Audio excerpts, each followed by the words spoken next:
Hey everyone, Eango here, best doctor this world has ever witnessed, and today I'm just going to be bringing you some Arknights gameplay analysis.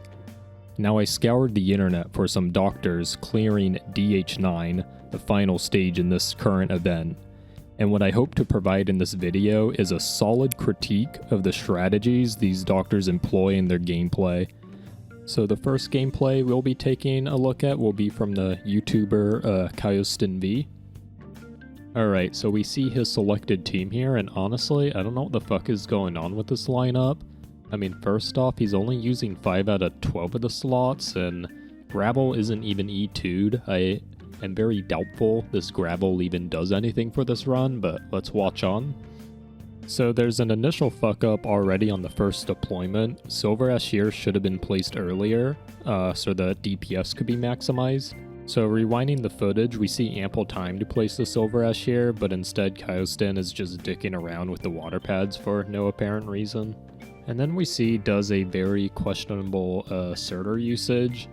In general, you want to use your Surtur to eliminate high priority targets, not really like the low level mobs like what was done here.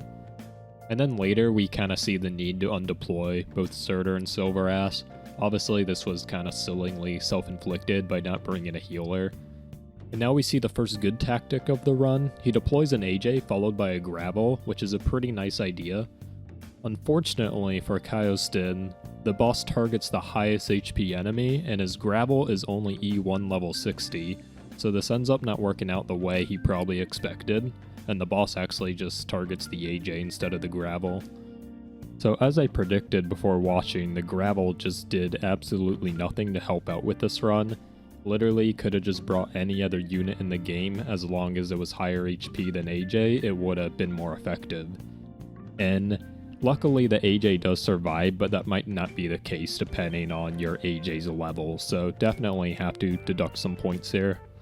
And then for the second stage of the boss, he cleans up nicely with the Surtur, and I don't see any issues here. So overall, I would say pretty average gameplay, nothing like demonstrably awful about it, but also nothing dimensionally realm-breaking in the Spear of Arknights strategical gameplay. Let's have a look at our next gameplay subject. Alright, so next we're going to look at Twitch streamers Zafing21's DH9 gameplay and see what we can learn from it. So already judging from the team composition, we definitely have some issues here.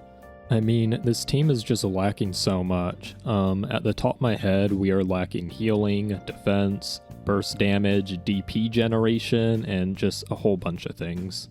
Now, I don't know if Zafing was having an off day or something, but quite honestly, this is some basic Arknights 101 here. In fact, this is mentioned as a top 10 mistakes beginners make in Tecton's video. Make sure that you round out your team. A very good, staple, set of units to use are these 12, okay? You want to use 2 Vanguards, 2 Medics, 2 Guards, 2 Defender, 2 Sniper, and 2 Caster, okay? And I just don't buy that Zafing doesn't have this knowledge. Literally, if you type in Arknights Beginner's Guide, this is the first video that shows up. Anyways, let's get on with the gameplay analysis. So we see from the first deployment that this is some low quality gameplay. I'm unsure what Zafing was even expecting here, for the enemies to not attack back or something. So then we just see these I don't know, sporadic and chaotic deploys and undeploys for a while, just highlighting the weakness of the team composition brought. So then this doctor basically sees how fucked he is on the DP management side of things, so he purposely just stalls for time here. I personally classify this tactic as a pansy maneuver since it's clearly exploiting game bugs. I don't know, exploiting game bugs has always rubbed me the wrong way, so definitely deducting points for usage of this tactic. And the rest of the clear, quite honestly, is a giant clusterfuck, and trying to piece together what's going on and even provide actual insights into the many mistakes made would just need a whole other standalone video on its own, and I just don't care to do that. He's trying to use Manticore to kill the boss this whole run, and it's just so clearly ineffective. It's quite infuriating to watch, and I just couldn't watch anymore. Eventually the map is like cleared, but it takes another 30 minutes from here, and I don't even know who would want to take 30 minutes per stage run when farming the event. So overall, I would have to say this gameplay was a lot worse than the previous Doctor's gameplay. I would probably give it a D or a low C. However, for educational purposes, this is pretty good gameplay to analyze for beginning Doctors, because they can see what not to do. So I would rate this gameplay pretty highly on the educational scale. So the last Doctor we will look at is Vifer, who is also a Twitch streamer. Now I'm not gonna lie you guys, I often hate watching Twitch streamers play this video game, because they often play and strategize like they were infected with brainworms or just some form of retardation inducing illness just to entertain their viewers. But Viper is more of a high skill leveled, high caliber player, makes very few mistakes. In fact, in this footage, he makes 0 mistakes at all here.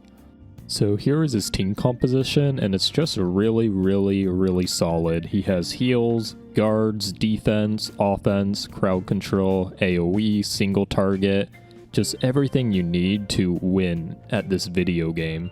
So instantly from the first deployment, we just see how high level of a Doctor Viper really is. So even though in general you often want to place a Vanguard first, Viper opts to place the Whisper in first, knowing that charging her skill 2 will be critical in this battle for countering the erosion effect. And then we see this insane Chen placement, with the attention of this placement is to prepare for the boss. Unfortunately, this game is a buggy piece of shit, and the enemy for some reason targets the Chen, even though it's like clearly not in range.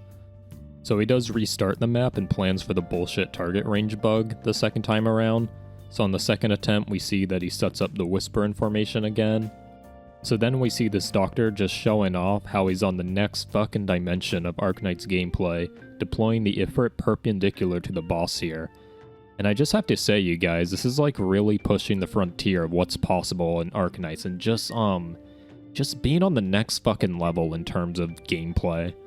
But the problem here is that the map design is clearly just bugged out or something, because the boss targets the Ifrit for no apparent reason. Now the boss is supposed to target the highest HP unit, which is clearly not Ifrit. And yeah, this really just exemplifies how lazy the map design in Arknights often is. We see these new methods of play being pioneered here, but Viper's just clearly not getting the support that's needed in balanced map design.